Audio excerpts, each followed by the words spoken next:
One of the first sales I made getting started in my sales career was to Bridgestone Tire Company.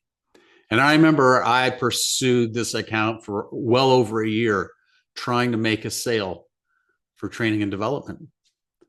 And I finally took the head of HR to dinner and brought along his wife, brought along the young lady I was dating at the time. We had a nice meal and everything. Well, I sat next to the HR person's wife, and he sat next to the young lady I was dating.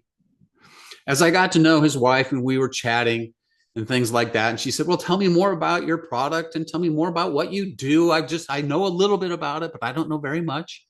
And so we hit it off. I was in social mode because she was in social mode. And so she talked a lot. I talked a lot. We had fun. It was very loud and everything.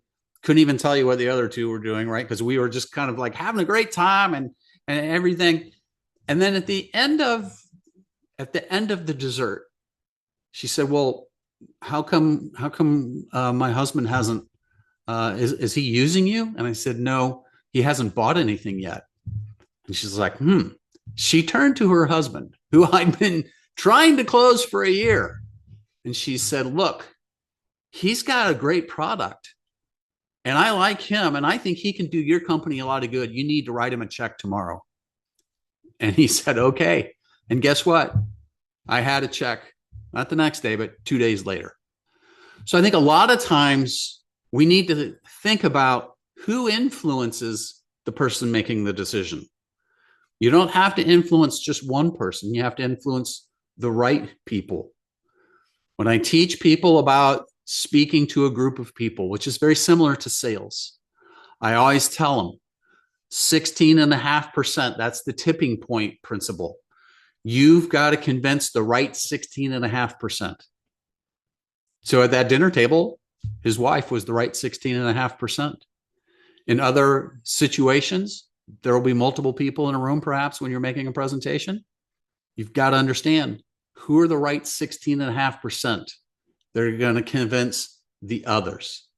It's from a book by Malcolm Gladwell called The Tipping Point, and it's the right 16.5%. I always look for a couple of people in the room.